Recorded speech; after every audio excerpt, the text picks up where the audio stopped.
Hey fam, I wanted to do a quick review for the brand new show that premiered tonight on Showtime. It's called Black Monday. This show, wow, it's like 35 minutes long. It's packed from beginning to end. So I'm going to get right into it. The star of the show, Don Cheadle, we know him from Crash. He was in Hotel Rwanda, and most probably famously, he's in Iron Man. All right. The second actor I have here, Andrew Rannells. Rannells. Okay, backtrack.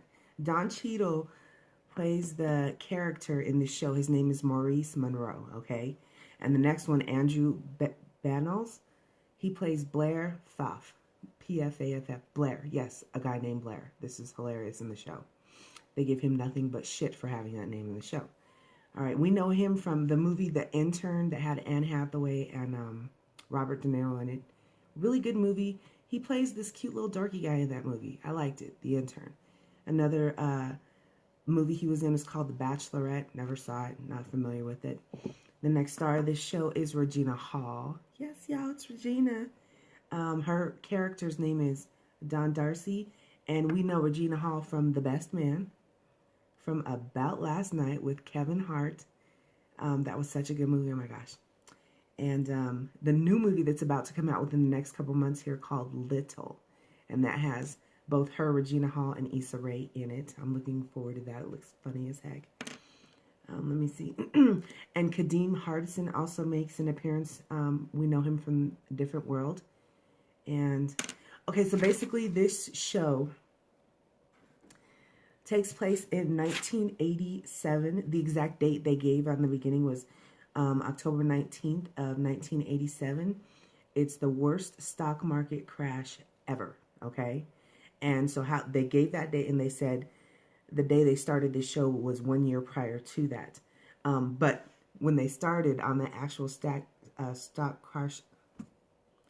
market crashing day, what they showed was somebody jumped off a building. Somebody jumped off the building that this place takes show in, and they came down, they landed on a car, and there was some key things that stuck out here. One, the person was wearing an emerald tie ring, the ring that the guys attach to their shirt to hold the tie to it. It's emerald tie ring, and he was wearing a Rolex. That's all you see here. It's a guy, but you have no idea who it is. That's all they show. And then they show a year prior to, which is Maurice's 39th birthday, and it starts off with him at home. He's crawling out of bed. He's got some hooker, and yes, I do mean a hooker there because he pays her. And he goes into work, and he's flashy. One thing you do know about guys that work in the stock market, they are some shit-talking, big ego-having mofos, okay? And he definitely fits the description here. So he goes into work, and they're having a meeting, and in the 80s, everyone has the big hair. I like big hair, okay? It's my thing. I'm down with the big 80s hair. And Regina Hall, they got her with the big hair. They had her doing aerobics at home before she went into work. And I mean, she's got the little leotard on. She's getting it in, smoking a cigarette while she's working out, okay? And cocaine ran so rampant around there. People was talking about it out loud, snoring it at work, on the desk. It was crazy, okay? So anyway, he goes into work, and they're having a meeting. And during the meeting, one of the things he sort of realizes that he wants to push for is, where'd I put it at? It's a specific Georgia jeans. That's what it's called. Georgia jeans.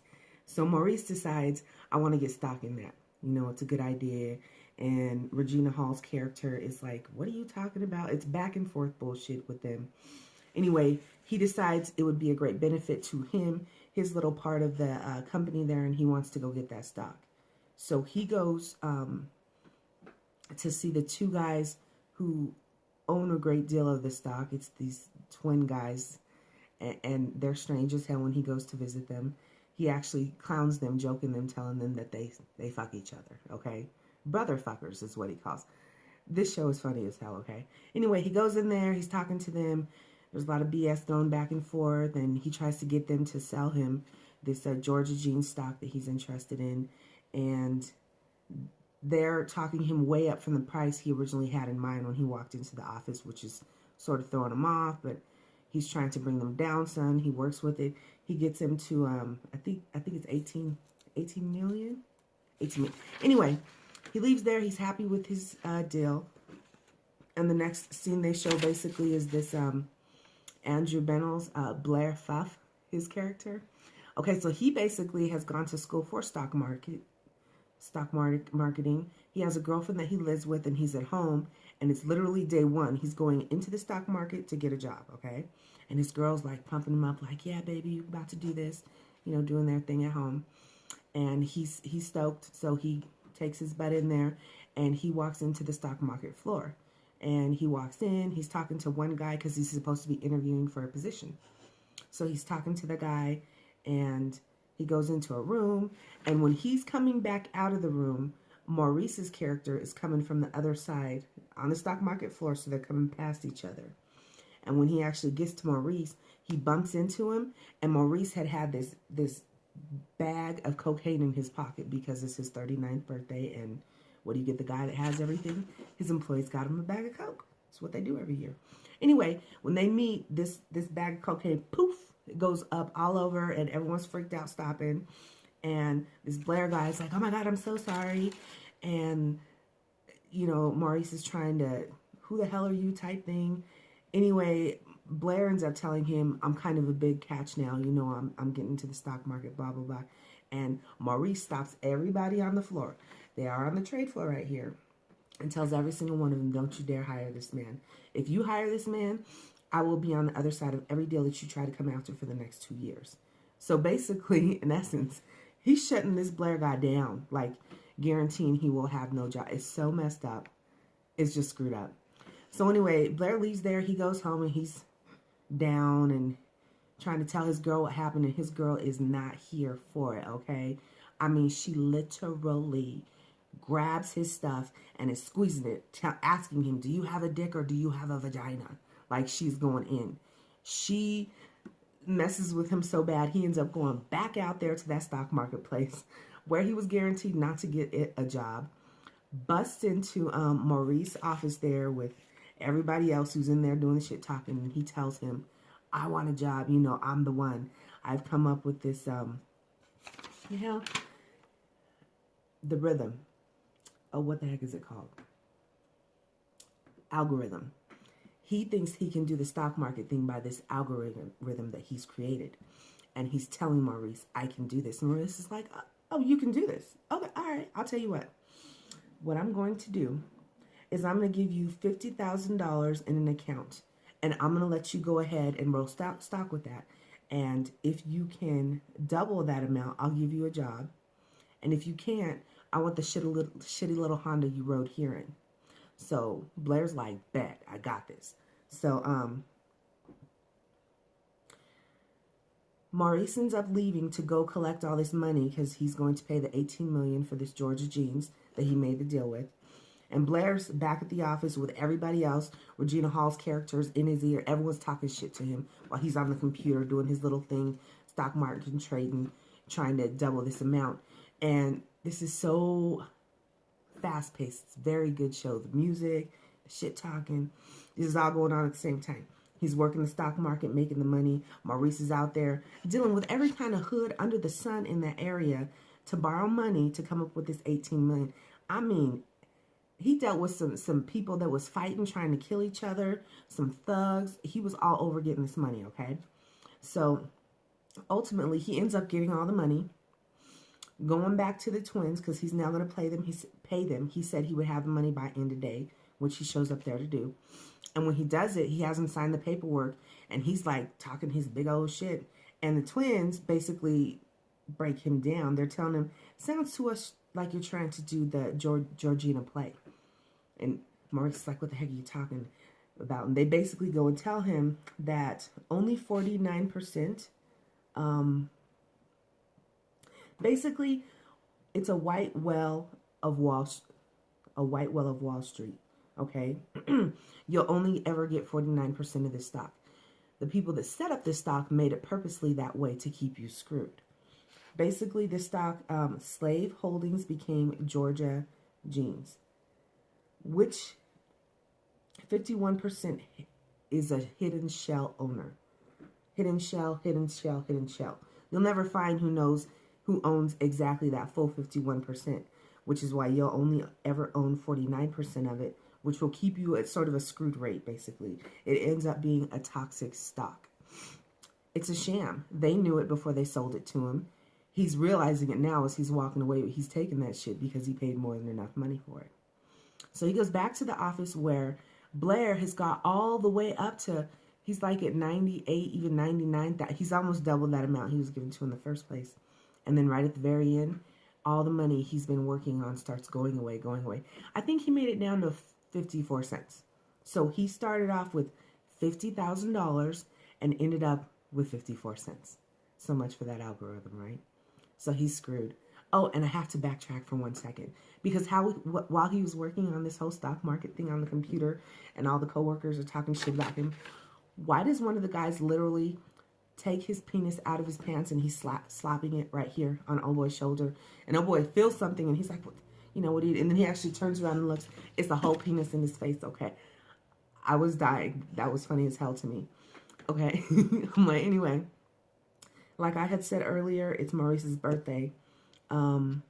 He's supposed to be throwing this whole party. Him and Dawn, Regina Hall's character, you can tell they've been friends for a very long time. They have low chemistry there, whatever. And before they're leaving, Dawn's character is dressed up really nice. She got that 80s dress. It's the poofy dress that everyone used to wear. You know, all the little girls wore it to the dances, whatever, little poof here and that poofy dress. That's what she's got on. It's very cute. Kadeem Hardison shows up at this point because he's her date for the night. And you could tell Maurice is feeling some kind of way about that. Anyway, they get ready to leave.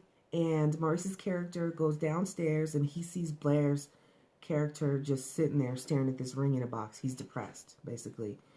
And Maurice is messing with him and he's like, what, were you going to go home and propose to her? And he's like, yes, I was. And he's like, you need to go on and propose to that girl. And he's like, she don't want no one who don't got a job. I'm a loser. This and he's like, look, come back tomorrow. And he's like, for real, I can come back. He's like, yeah, bring me that Honda. And he's like, man, he's like, no, I'm just kidding. You weren't that bad. So he invites him back the next day and he sends him on his way. And one of the things that Maurice and Dawn had spoke about right before they had left the office was Dawn remembers way back in the day, the highlight of Maurice's birthday simply being going to church's chicken, getting a meal, getting a little pie and stuffing a candle in it, and boom, that's your birthday. And, you know, he was like, nah, we do it bigger now. It's my birthday. I'm 39.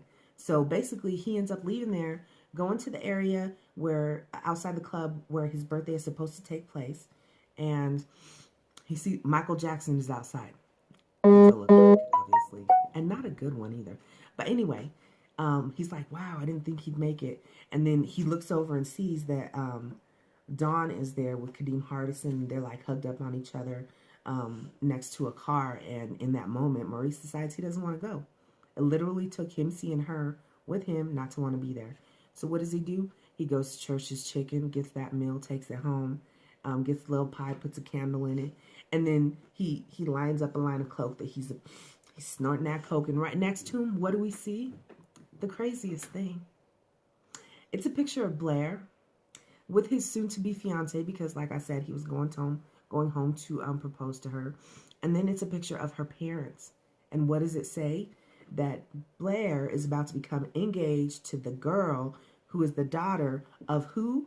The people that own this Georgia Jeans, okay? He set this whole thing up all day. It's so genius.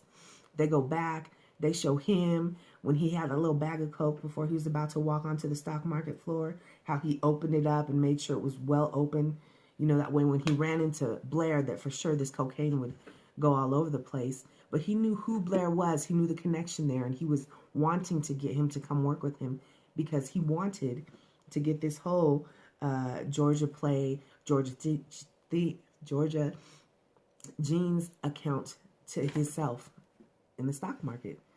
The first episode was freaking genius.